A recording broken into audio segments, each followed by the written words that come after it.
সেই বাইক আরোহী যদি কিছু দিয়ে আমার জানলা ভাঙার চেষ্টা করে, যদি আমার রাস্তা আটকে দাঁড়ায়, বা যদি ওর আরও সঙ্গী সাথী চলে আসে আমাকে ঘিরে ধরে। মাঝে মাঝে সেই বাইক পিছিয়ে পড়ছে, আবার স্পিড বাড়িয়ে আমার গাড়ির একদম কাছে চলে আসছে, পাশে পাশে চলছে। মাঝে মধ্যেই হাত বাড়িয়ে গাড়ির জানলায় ধাক্কা মারছে।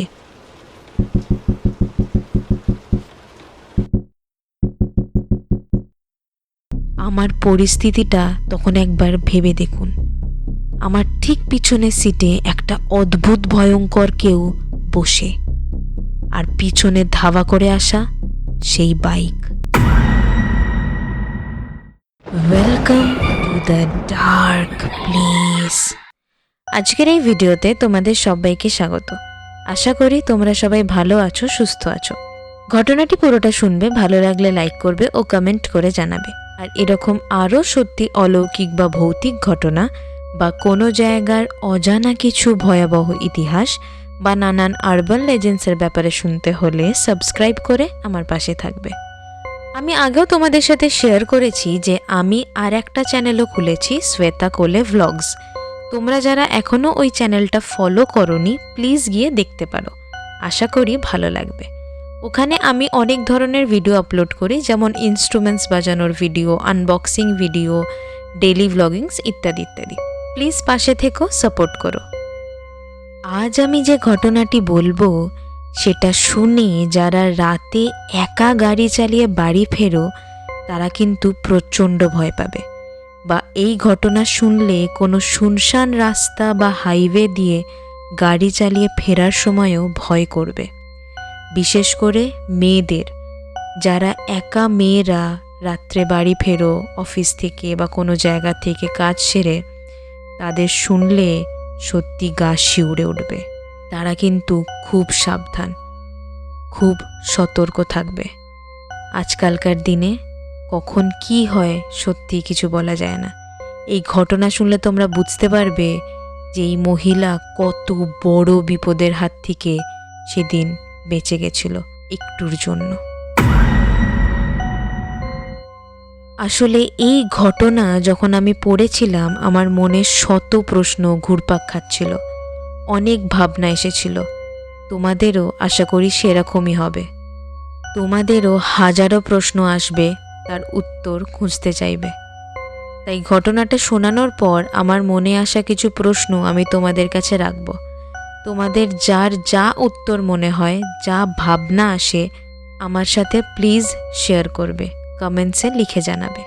এরকম অদ্ভুত ঘটনা সত্যি খুব কমই শোনা যায়। চলো তাহলে শুরু করা যাক। একজন কাকিমা লিখেছেন তার এই ভয়াবহ অভিজ্ঞতার কথা। কাকিমার বয়স বেশি নয়, তিনি একটা অফিসে মার্কেটিং ডিপার্টমেন্টের হেড। কাকিমা লিখছেন, প্রায় দিনেই কাজ সেরে ফিরতে আমার লেট হয়ে যায়।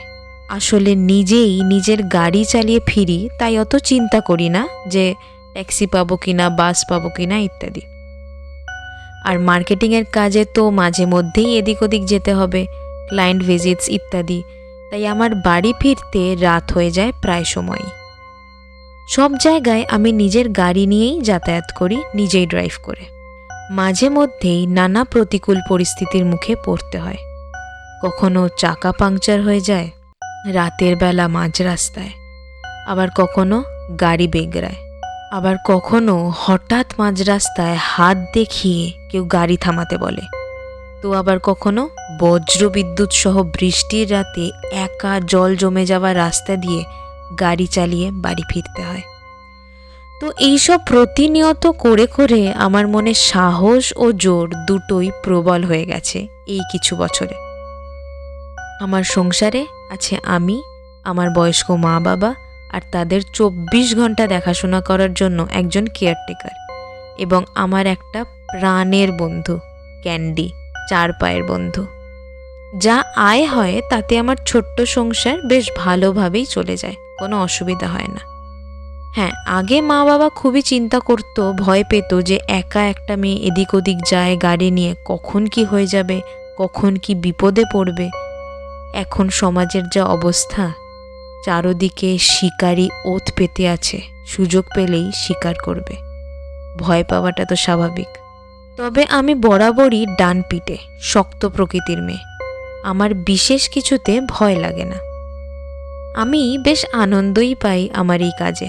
মাঝে মধ্যেই ক্লায়েন্ট ভিজিটে এদিক ওদিক যেতে হয়, অন্য শহরেও অনেকবার যেতে হয়েছে। তবে আমার কিন্তু বেশ লাগে, টুকটাক ঘোরাও হয়ে যায়। সে যাই হোক, এবার আমি আসল ঘটনাতে আসি। এরকমই একদিন ক্লায়েন্ট ভিজিট থেকে ফেরার পথে আমার সাথে ঘটে এই হাড় হিম করা ঘটনা। আমি নিজে এরকম একটা দিনের জন্য প্রস্তুত ছিলাম না। সেদিন আমি ক্লায়েন্ট ভিজিটে গিয়েছিলাম, ফিরতে একটু রাতই হয়েছিল। সাধারণত ক্লায়েন্ট ভিজিটে গেলে আমার ফিরতে রাতই হয়, কিন্তু সেদিন একটু বেশি লেট হয়ে গেছিল বৃষ্টির জন্য।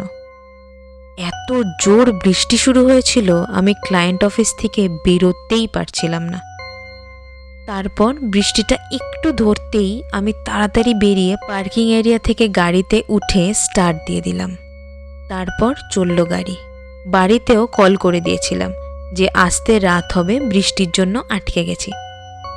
খানিকটা যেতেই বৃষ্টিটা আবার ঝেঁপে এলো। ওয়াইপারটা ঠিকভাবে কাজই করতে পারছে না, উইন্ডস্ক্রিন একদম ঝাপসা হয়ে যাচ্ছে, ফলে গাড়ির স্পিডও কমাতে হলো। ওই সময়ে তখন সামনে পিছনে সেরকম কোনো গাড়ি দেখতে পাচ্ছি না। বেশ শুনশান রাস্তা, অন্ধকার, বৃষ্টিতে সবটাই আবছা। তখন হঠাৎই কেমন যেন কোমরের কাছে একটা খুব চাপ অনুভব হলো।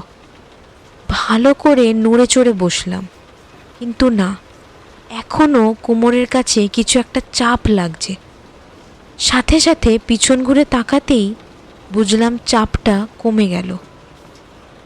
তারপর বুঝলাম আমার সিটটাই আমার কোমরে এসে ঠেকেছে। পিছনের সিটে কেউ বসে যদি পা দিয়ে আমার সিটটা ঠেলে, তাহলে যেমন ওটা এগিয়ে এসে আমার কোমরে ঠেকবে, ঠিক সেরকমই অনুভূতি। আমি ঠিক বুঝে উঠতে পারলাম না ব্যাপারটা। তাড়াতাড়ি একবার রিয়ার মিররটা ঘুরিয়ে পিছনের সিটটা ভালো করে চেক করলাম, কিন্তু না, কিছুই নেই। তাহলে অমন চাপ লাগলো কেন, বুঝলাম না। আবার খানিকটা যাওয়ার পর আবার সেই একই অনুভূতি হলো, এবার যেন আরেকটু জোরে। ঠিক মনে হলো পিছনের সিটে কেউ বসে যেন পা দিয়ে আমার সিটটা ঠেলছে। গাটা একটু শিউরে উঠল। তাড়াতাড়ি পিছন ঘুরতেই আবার চাপটা কমে গেল, মানে সিটটা ঠিক হয়ে গেল, আর ঠেকছে না আমার কোমরে। ব্যাপারটা ঠিক বোধগম্য হলো না, কি হচ্ছে। গাড়িতে তো আমি একা, পিছনে কেউ নেই, কিচ্ছু নেই, তবে আমাকে ঠেলছে কে? পরপর দুবার এরকম অনুভূতি কেন হলো? যাই হোক, ভাবলাম নিশ্চয়ই মনের ভুল, বেকার ভয় পেয়ে লাভ নেই। তারপর কিছুটা যাওয়ার পর গাড়ির ভিতরটা কেমন যেন খুব গরম গরম লাগছিল। ঠিক বুঝে উঠতে পারলাম না কি হচ্ছে। মানে এতক্ষণ রীতিমতো ঠান্ডা লাগছিল, বাইরে অঝোরে বৃষ্টি, তার উপর নভেম্বর মাস শুরু হয়ে গেছে। মানে শীত তখনও পড়েনি যদিও, কিন্তু এটা একটা অদ্ভুত গরম। মনে হচ্ছে কিছুর যেন একটা তাপ লাগছে গায়ে। হয়তো সব জানলা বন্ধ, পুরো তাই এরকম ভিতরটা গরম হয়ে গেছে, গুমোট হয়ে আছে। যদিও মন খুব একটা মানতে রাজি ছিল না, কারণ এটা ঠিক স্বাভাবিক গরমের অনুভূতি নয়। তখনও মুষলধারে বৃষ্টি পড়ছে বাইরে। গাড়িটা আমি জোরে চালাতেই পারছি না, সব যেন আবছা। আর অন্ধকার তো আরও বেড়ে গেছে। রাত তো বেশ ভালোই হয়েছে তখন। আমার মোবাইলটা বেজে উঠল। দেখলাম মা কল করছে। বুঝলাম রাত হচ্ছে, বাইরে বৃষ্টি হচ্ছে, তাই চিন্তাতে ফোন করেছে। ধরে বললাম যে ওই আর 1 ঘন্টা মতো লাগবে, কারণ গাড়ি খুব আস্তে চালাতে হচ্ছে, বৃষ্টির জন্য জোরে চালানোই যাচ্ছে না, তাই চিন্তা না করতে। আমার কথাটা শেষ হতেই স্পষ্ট একটা গোঙানির শব্দ শুনতে পেলাম। সাথে সাথে আমি মাকে জিজ্ঞেস করলাম, মা কি হলো, কে আওয়াজ করলো ওরম? আমার মা খুবই অবাক হয়ে বলল, ওই কি হবে, কিছু না তো, কেমন আওয়াজ, কি বলছিস বাবুই? আমি খানিক ঘাবড়ে গেলাম। মানে এই তো এক্ষুনি কেমন একটা শব্দ হলো, গোঙানির শব্দ মনে হলো। কিছু লুকোচ্ছ না তো মা? বাবা ঠিক আছে তো? কেউ কারোর কিছু লাগলে বা শরীর খারাপ হলে যেমন একটা গোঙানির শব্দ হয় সেরকম হলো তো। মা আবারও খুব অবাক হয়ে বলল, ধুর পাগল, কী সব বলছিস? কই, আমি তো শুনতে পাচ্ছি না কিছু। আর তোর বাবা তো সব সময়ের মতো টিভি খুলে বসে আছে, খবর দেখছে, এই তো বসে পাশেই। গোঙানির শব্দ কোথা দিয়ে আসবে? ভুল শুনেছিস বাবুই। আমি কি যে বলবো বুঝে উঠতে পারলাম না। বেশি আর কথা না বাড়িয়ে রাখছি বলে ফোনটা রাখতেই যাব, আবার সেই শব্দ। একটু চমকে উঠলাম আমি। সেই গোঙানির শব্দটা আবার হলো। কেউ যেন খুব কাছেই এরকম শব্দ করছে। তার মানে আগের বার আওয়াজটা ফোনের ওপার থেকে নয়, আমার এখান থেকেই হচ্ছিল। তাই জন্যেই মা শুনতে পাচ্ছিল না। আর বাইরে তো অঝোরে বৃষ্টি, বাইরে থেকে তো আসবে না। ফোন রাখার পরও শুনলাম শব্দটা, তার মানে এখনও এখান থেকে আওয়াজটা হচ্ছে, আমার আশপাশ থেকেই আসছে, গাড়ির ভিতরেই কেউ গোঙাচ্ছে। মাথায় এই কথাটা আসতেই ভয় গা হাত পা শিউরে উঠল। আবারও ভালো করে আমি পিছন ঘুরে সিটটা দেখলাম, কিন্তু না, কিছুই তো নেই। তবে এরকম আওয়াজটা কে করলো, কেনই বা এলো? আবারও মন দিলাম গাড়ি চালানোর দিকে, কিন্তু মাথায় তখন ওইগুলোই ঘুরছে। প্রথমে ওই পিছন থেকে সিট ঠেলার অনুভূতি, তারপর সেই হঠাৎ গরম বেড়ে যাওয়া গাড়ির ভিতর, আর এখন এই গোঙানির শব্দ। কী যে হচ্ছে বুঝেই উঠতে পারলাম না। একটু যে ভয় ভয় লাগছে না সেটা নয়, তবে সেটা ভূতের বা ওরম কিছুর ভয় নয়। অত রাতে বৃষ্টির মধ্যে কিছু ঘটলে খুব প্রবলেম। বাড়িতে মা বাবা চিন্তা করবে, কিভাবে বাড়ি ফিরবো সেই সবের ভয়। এবার না চাইতেও গাড়ির একটু স্পিড বাড়ালাম, কারণ আমি লাস্ট 5-7 মিনিট ধরে লক্ষ্য করছি একটা বাইক আমার পিছু নিয়েছে। মিরর দিয়ে দেখে বুঝলাম বাইকটা চাইলেই সাইড কাটিয়ে আগে বেরিয়ে যেতে পারে, কিন্তু স্পিড কমিয়ে আমার গাড়ির পিছু পিছুই আসছে। একটা রেনকোট পরা ব্যক্তি চালাচ্ছে, এইটুকুই বোঝা যাচ্ছে। জানি হয়তো আমি বেশি চিন্তা করছি, যেমনটা ভাবছি সেরকম কিছুই না, তবে আজকালকার দিনে যা হচ্ছে চারদিকে, ভাবতেই ভয় হয়। আমার তখন মন ওই দিকেই, যে পিছনে আসছে সে এখনো কতটা দূর, সামনে আসছে নাকি তার হাতে কিছু আছে, ইত্যাদি ইত্যাদি এইসবই দেখতে ব্যস্ত। তাই বারবার আমার রিয়ার ভিউ মিরর আর সাইড মিররে চোখ যাচ্ছে। তখন হঠাৎই আমার রিয়ার মিররের দিকে চোখ যেতেই মনে হলো যেন আমার পিছনের সিটে কেউ বসে আছে। আমি ভয়ে ছিটকে উঠলাম, বুকটা ধড়াস করে উঠল আমার। যা দেখলাম সেটা কি সত্যি নাকি মনের ভুল মাত্র? কিন্তু তখন আমার হার্টবিট পুরো ছুটছে, আর ওই মিররের দিকে তাকানোরও সাহস নেই। সব সাহস তখন আমার শূন্য হয়ে গেছে। তাকাতেই ভয় লাগছে, যদি আবারও কিছু দেখতে পাই, সত্যি যদি কেউ, ভাবতেই গা হাত পা কাঁপছে। কিন্তু এইভাবে আমি কি করে চালাবো গাড়ি? পিছনে সেই বাইক আরোহী যে আমার ধারণা আমাকে পিছু করছে কোনো খারাপ মতলবে, আর আমার গাড়ির ভিতরেই আমার নিজের চোখে দেখলাম কেউ একটা বসে আমার পিছনের সিটে। না এখন গাড়ি থামাতে পারবো, আর না স্বাচ্ছন্দ্যে চালাতে পারবো। তারপরেই পরিস্থিতি আরও ভয়ঙ্কর রূপ নিল। খানিকটা যেতেই আমার নাকে এলো কেমন একটা পোড়া পোড়া গন্ধ। কোনো জিনিস পুড়লে যেমন গন্ধ ছাড়ে, ঠিক সেরকমই। আমার অবস্থা তখন শোচনীয়। গাড়ির ভিতরের তাপমাত্রা তখন স্বাভাবিকের থেকে অনেকটা উপরে। গরমে আর ভয়ে তখন আমি দরদর করে ঘামছি, আর সেই পোড়া গন্ধ আরও জোরালো হচ্ছে। একবার ভাবলাম, গাড়ির কিছু পুড়ছে না তো, কোনো পার্টস জ্বলে যাচ্ছে না তো, তাই হয়তো এই গন্ধটা ছাড়ছে, তাই হয়তো এত তাপমাত্রা বেড়ে যাচ্ছে। এই মাঝ রাস্তায় অন্ধকারে আমি কি করব? যদি গাড়ি থেমে যায়, কাকে ডাকবো, কিভাবে বাড়ি যাব? আবার পিছনে সেই বাইক ধাওয়া করেছে ভেবে আমার বুক ধকধক করছে।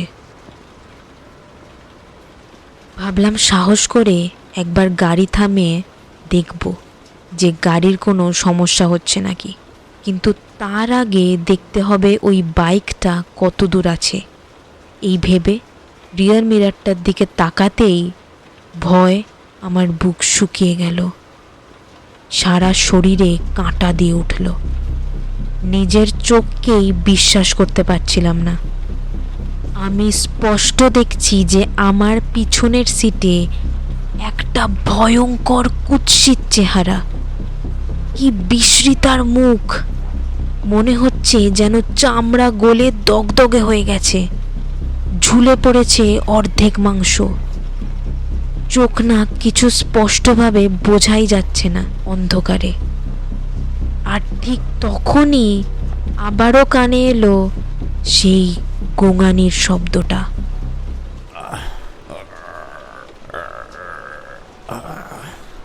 কেউ আঘাত পেলে বা যন্ত্রণায় কাতর হয়ে মুখ থেকে আওয়াজ বের করলে যেমন শব্দ হবে, ঠিক সেরকমই। আমার পরিস্থিতিটা তখন একবার ভেবে দেখুন। আমার ঠিক পিছনের সিটে একটা অদ্ভুত ভয়ঙ্কর কেউ বসে, আর পিছনে ধাওয়া করে আসা সেই বাইক। সব মিলিয়েই আমি যে অজ্ঞান হয়ে যাইনি সেটা আমার প্রচণ্ড বীরের পরিচয়। আমি তখন রাস্তার দিকে তাকাচ্ছি না, আর আমার চোখ তখন আয়নার দিকে। পিছন ঘুরে দেখারও সাহস নেই। গাড়ির স্পিডও বাড়িয়ে দিয়েছি, যখন তখন অ্যাক্সিডেন্ট হয়ে যেতে পারে। কিন্তু আমি জানি যে কোনো প্রকারে আমাকে মেন রোডে গিয়ে উঠতে হবে। সেখানে দোকানপাট আছে, বাড়িঘর আছে, আর গাড়ি ঘোড়াও নিশ্চয়ই চলবে। গোঙানির শব্দটা যেন আরও জোরালো হচ্ছে, মনে হচ্ছে একদম কানের কাছেই হচ্ছে আওয়াজটা, আর ঠিক ঘাড়ের কাছে মনে হচ্ছে কেউ নিঃশ্বাস ফেলছে। সেই ভয়ঙ্কর মারাত্মক চেহারাটা এখনো আমার পিছনের সিটেই, চোখ আমার মিররের দিকে। এমন সময় হঠাৎই আমার ঠিক পাশেই জানলায় পোকার শব্দ হলো। পাশে ঘুরেই দেখি সেই বাইক এখন একদম আমার গাড়ির পাশেই। আমার বুক ধড়ফড় করছে ভয়ে। বাইকটা তখন আমার গাড়ির গতিতেই চলছে একদম আমার পাশে পাশে, আর একটু হলেই গাড়ির গায়ে ঠেকে যাবে। সেই জলে কুমির ডাঙায় বাঘ যে কথাটা আছে না, তখন আমার একদম সেই অবস্থা। গাড়ির ভিতর ওরম এক ভয়ঙ্কর চেহারা ঘাপটি মেরে আছে ঠিক আমার পিছনেই, আর বাইরে সেই বাইকে আসা আগন্তুক যে আমার ক্ষতি করার জন্য মুখিয়ে আছে। আমার হাত পা ঘামে ভিজে যাচ্ছে, মাথা কাজ করছে না, ভয়ে হার্ট ফেল হয়ে যাওয়ার মতো অবস্থা। জীবনে অনেক রকম কঠিন পরিস্থিতিতে পড়েছি, কিন্তু এমন মারাত্মক অবস্থায় এই প্রথম। সেই পোড়া গন্ধে আর সেই গাড়ির ভিতরের গরমে আমার দম বন্ধ হয়ে আসছে, মাথা ঝিমঝিম করছে, কিন্তু জানলা খোলা যাবে না, কারণ বাইরে সেই বাইক আরোহী যে কোনো সময় ক্ষতি করে দিতে পারে। আমার ভয়ে গা শিরশির করছে। সেই বাইক আরোহী যদি কিছু দিয়ে আমার জানলা ভাঙার চেষ্টা করে, যদি আমার রাস্তা আটকে দাঁড়ায়, বা যদি ওর আরও সঙ্গী সাথী চলে আসে আমাকে ঘিরে ধরে। মাঝে মাঝে সেই বাইক পিছিয়ে পড়ছে, আবার স্পিড বাড়িয়ে আমার গাড়ির একদম কাছে চলে আসছে, পাশে পাশে চলছে। মাঝে মধ্যেই হাত বাড়িয়ে গাড়ির জানলায় ধাক্কা মারছে। আমি তখন প্রাণপণে ছুটছি গাড়ি নিয়ে। একবার ভেবেও ছিলাম যে পুলিশকে কল করব, কিন্তু কোথায় আসতে বলবো, কি বলবো। জোরে গাড়ি চালিয়ে মেন রোডে উঠে যেতে পারলে অন্তত এই বাইকের হাত থেকে বেঁচে যাব। আর মেন রোড আসতে বেশি দেরিও নেই। জানি না তোমাদের শুনে বা পড়ে কতটা ভয় লাগছে, আমি ঠিকভাবে ভাষায় ফুটিয়ে তুলতে পারছি কি না, কিন্তু সেই সময় আমার যা হাল হয়েছিল সেটা বলা মুশকিল। আমার তখন মাথায় একটাই কথা ঘুরছে, যে পিছনে যে বসে আছে সেও কি ওই বাইকে আসা লোকটারই কেউ? তারা কি একই দলের গুন্ডা? তারা কি দুজনেই অসৎ লোক? তারা কি দুজনেই চাইছে আমার ক্ষতি করতে? কিন্তু আমি গাড়িতে ওঠার সময় তো ভালো করে দেখেছিলাম, কেউ ছিল না, গাড়ি তো বন্ধ ছিল। কি করে উঠবে কেউ? আমি তো রাস্তায় কোথাও দাঁড়াইও নি। তবে এই ব্যক্তি, এই অদ্ভুত ব্যক্তি কি করে এলো আমার গাড়িতে? আর ওই বাইক বারবার আমার জানলায় ধাক্কা মারছে, আমাকে ফলো করছে। সেও কি এর সাথে যুক্ত, নাকি সে আমাকে কিছু বলতে চাইছে, কিছু সাহায্য করতে চাইছে? কিংবা এটাও হতে পারে যে আমার পিছনে যে বসে আছে এখন, সে ওই বাইকে আসা ব্যক্তির হাত থেকে বাঁচতে চাইছে, আমার গাড়ির ভিতর লুকিয়ে আছে, গা ঢাকা দিয়েছে, আর সেটা হয়তো কোনোভাবে সেই পিছনে আসা বাইক আরোহী বুঝে গেছে, তাই জন্যই আমার গাড়িকে ফলো করছে। হয়তো সে আমার উপর নয়, আমার পিছনে বসে থাকা সেই অদ্ভুত ব্যক্তির উপর কিছু খারাপ কিছু করতে চাইছে। আমার মাথায় তখন হাজারো প্রশ্ন ঘুরপাক খাচ্ছে, মনে তোলপাড় চলছে, হাজারো ভাবনা ঘিরে ধরছে আমাকে। কি হচ্ছে না হচ্ছে আমি কিচ্ছু বুঝে উঠতে পারছিলাম না, কিন্তু খুব বড় বিপদ যে হতে চলেছে সেটা খুব ভালোভাবে টের পাচ্ছিলাম। আমি এবার খানিক দূরে দেখতে পাচ্ছি টার্নটা, যেখান থেকে বাঁকলেই মেন রোডে উঠব। আর বৃষ্টিও তখন অনেকটা ধরেছে, ফলে আমি বাইকটাকে এবার ভালো করে দেখতে পাচ্ছি। লাল রঙের বাইক, বেশ ভারী বড় সড়ো, আর যে চালাচ্ছে সে রেনকোট পরে, হেলমেট পরা, ফলে মুখ একদমই দেখা যাচ্ছে না। শেষমেশ সেই টার্নিংটার কাছে এসে যেই গাড়িটা ঘোরাতে যাব, হঠাৎ বিকট একটা শব্দে গাড়িটা বন্ধ হয়ে গেল। আমার তখন অজ্ঞান হওয়ার জোগাড়। অনেকবার চেষ্টা করলাম, কিন্তু না, গাড়ি স্টার্ট নিল না। পরক্ষণেই খটাস করে গাড়ির পিছনের দরজার লকটা খুলে গিয়ে দরজাটা হাট করে খুলে গেল। ব্যাস, আমার আর সার নেই। সারা শরীর যেন ভয়ে অসাড় হয়ে গেল। পিছনে তাকিয়ে দেখার মতো আর একটুও ক্ষমতা বাকি নেই। আর সেই অসৎ মতলবে ধাবা করে আসা বাইকটাও যখন তখন এসে পড়বে, আর আমি কিছুভাবে পালাতে পারবো না। গাড়ি বন্ধ, দরজা খোলা, আর আমার মধ্যে আর এতটুকু শারীরিক বা মানসিক কোনো জোরই বাকি নেই। তাও আমি আমার সাথে থাকা ছোট্ট ছুরিটা বের করে রাখলাম, আর কাঁপতে কাঁপতে দুহাত জড়ো করে ঠাকুরের নাম নিতে লাগলাম, চোখ বন্ধ করে। জানি যা হওয়ার হবে, এখন ভরসা ঈশ্বরই। কিন্তু তার ঠিক কিছু মুহূর্ত পরেই একটা বিশাল জোর আওয়াজ পেলাম, আমার থেকে খানিক দূরেই। মনে হলো কিছু ভারী জিনিস বুঝি ভীষণ জোর আছাড় খেলো রাস্তায়।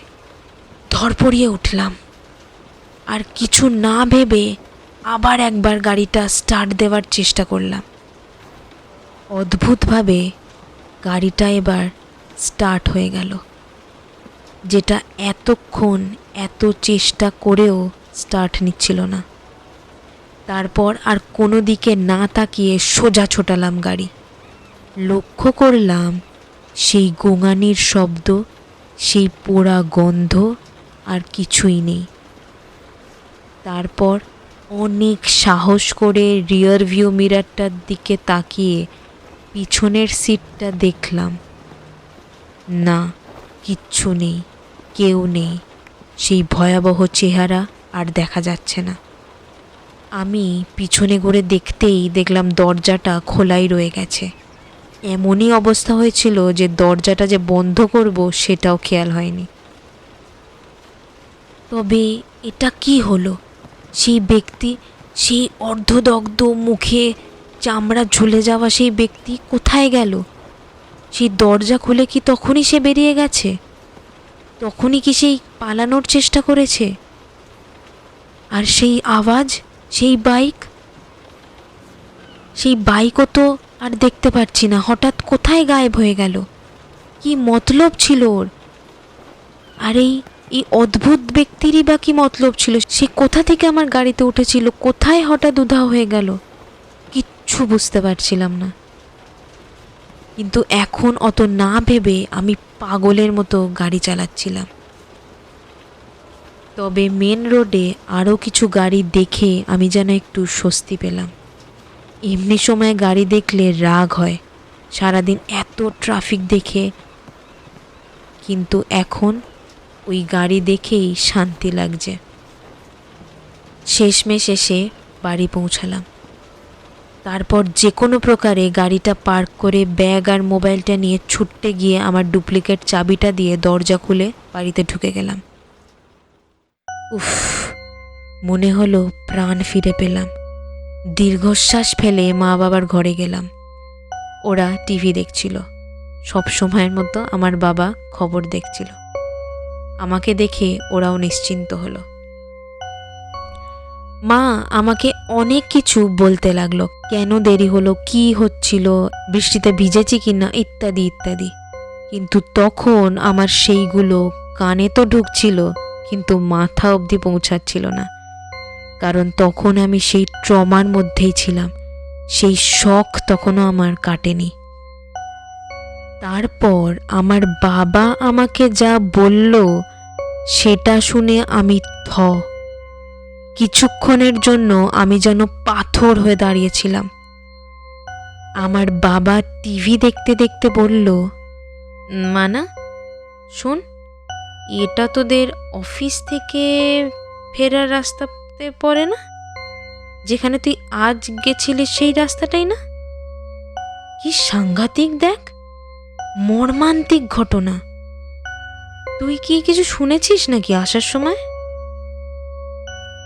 এই বলে বাবা আমাকে টিভির দিকে দেখালো। টিভিতে বড় বড় করে নিউজে দেখাচ্ছে আজ দুপুরে ওই রাস্তায় একজন যুবকের ভয়াবহ আগুনে পুড়ে মৃত্যু হয়েছে। আমার আর বুঝতে বাকি রইল না। আমি আর কোনো কথা না বলে ওদের গুড নাইট জানিয়ে সোজা আমার ঘরে গিয়ে দরজা দিয়ে বিছানায় বসে ভাবতে লাগলাম, এটা কি হলো, কেন হলো? মাথায় হাজারো প্রশ্ন আসতে লাগলো। আমার গাড়িতে ওই যে ভয়ঙ্কর চেহারাটা দেখলাম, সেটা কি তাহলে ওই যে খবরে দেখালো ওখানে কেরোসিন নিয়ে কাজ করতে গিয়ে পুড়ে মারা গেছে তারই আত্মা? তাই জন্যেই সেই চেহারা অত ভয়ঙ্কর লাগছিল, অর্ধদগ্ধ চেহারা। পুড়ে গিয়েই তো ওরকম লাল চামড়া হয়, ওরা মাংস ঝুলে যায়। আর সেই গোঙানির শব্দ, পুড়ে গিয়ে ব্যথায় কষ্টে যেমন গোঙানির শব্দ হবে সেরকমই। আর সেই পোড়া গন্ধ, আর গাড়ির ভিতরে হঠাৎ গরম লাগা, তাপমাত্রা বেড়ে যাওয়া, সবটাই কিন্তু এটাই ইঙ্গিত করছে যে সেই পুড়ে যাওয়া ব্যক্তিরই আত্মা ছিল ওটা।